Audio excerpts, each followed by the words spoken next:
Hi అండి, welcome back to my channel stay with Bindu. ఈరోజు మీకోసం పొట్లకాయ కర్రీ ఎలా ప్రిపేర్ చేసుకోవాలో తెలుసుకుందామండి. చాలా ఈజీగా సింపుల్గా మనం ప్రిపేర్ చేసేసుకున్నాము.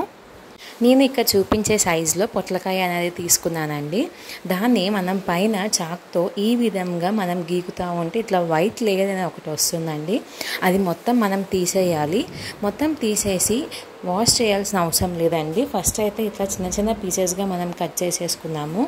అంతా మొత్తం ఇట్లా కట్ చేసుకొని ఒక బౌల్లో మనం వేసుకుందామండి. ఇట్లాగా ఈ పొట్లకాయ ఫ్రైకి అండి మనం ఇక్కడ 3 ఆనియన్స్ తీసుకున్నాము, ఒక 3 చిల్లీ తీసుకున్నాము. మనం ముందుగానే పొట్లకాయ అనేది కట్ చేసేసుకొని బౌల్లో వేసుకున్నాం కదా, దాంట్లో ఒక 1 టేబుల్ స్పూన్ దాకా సాల్ట్ యాడ్ చేసుకొని కొంచెం పసుపు యాడ్ చేసుకొని ఈ విధంగా మనం మిక్స్ చేసుకుందామండి. నేను ఎందుకంటే వాష్ చేయొద్దు అన్నానంటే, మనం వాష్ చేసిన మనం గీకినాం కదా దాని మీద, అది దాని జిగురు అనేది పోదండి. సో దాని మీద కొంచెం బ్యాక్టీరియా అనేది ఉంటుంది. ఇట్లా మనం సాల్ట్ పసుపుతో యాడ్ చేస్తే ఆ జిగురు పోతుంది, బ్యాక్టీరియా కూడా పోతుందండి. అందుకే నేను ఇట్లా వాష్ చేయమన్నాను. దాన్ని ఒక 5 మినిట్స్ పక్కన పెట్టేసి మళ్ళీ వాటర్తో వాష్ చేసుకుంటే సరిపోతుంది. ఇప్పుడు ఒక ప్యాన్ తీసుకొని దాంట్లో 1 టేబుల్ స్పూన్ దాకా ఆయిల్ వేసుకొని పోపు దినుసులన్నీ యాడ్ చేసుకొని కొంచెం ఫ్రై అయిపోయిన తర్వాత మనం ముందుగానే కట్ చేసి పెట్టుకున్న మిర్చి ఆనియన్స్ మనం యాడ్ చేసుకున్నాము. అవి కూడా కొంచెం ఫ్రై అయిపోయిన తర్వాత అల్లం వెల్లుల్లి పేస్ట్ యాడ్ చేసుకుందామండి. దీంట్లోనే కొంచెం పసుపు యాడ్ చేసుకుందాం. సాల్ట్ అనేది మనం లాస్ట్లో యాడ్ చేసుకుందాము, ఇప్పుడు అవసరం లేదండి.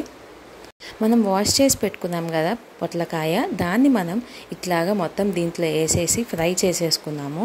ఇట్లా మొత్తం అంతా కలిసేలాగా ఒకసారి మిక్స్ చేసేసుకొని మూత పెట్టేసుకొని ఒక 5 నుంచి 10 మినిట్స్ దాకా సిమ్లో పెట్టేసి ఉడికించుకుంటే పొట్లకాయ చాలా బాగా కుక్ అవుతుందండి. చూడండి, ఆయిల్ అనేది పైకి వచ్చేసింది కదా, సో కుక్ అయిపోయినట్టు. మీరు కూడా కావాలి అనుకుంటే ఒకటి అట్లా కట్ చేసి చూస్తే మీకు అర్థమవుతుంది. దీంట్లోనే తగినంత సాల్ట్, కొంచెం గరం మసాలా, కొంచెం ధనియాల పొడి, కారం మీరు యాడ్ చేసుకోవచ్చు అండి స్పైసీకి తగ్గట్టుగా. దీంట్లో ఇంకొంచెం ఎక్స్ట్రా టేస్ట్ కోసం నేను కొబ్బరి పౌడర్ని యాడ్ చేసుకుంటున్నాను, అది ఆప్షనల్ అండి.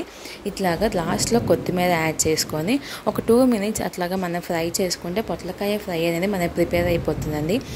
ఈ పొట్లకాయతో బెనిఫిట్స్ ఏంటన్నా అండి, మన ప్రెగ్నెన్సీ తర్వాత పాలు పట్టాలి అనుకుంటే పొట్లకాయ ఫ్రై తింటే చాలా బాగా పాలు పడతాయి. మీకు బ్రెడ్ తింటే పాలు పడతాయి అని తెలుస్తుంది కదా, సో పొట్లకాయ ఫ్రై తిన్నా బాగా పాలు పడతాయి. ఈ వీడియో కనుక మీకు నచ్చితే లైక్ చేయండి, షేర్ చేయండి, సబ్స్క్రైబ్ చేసుకోండి. Thanks for watching.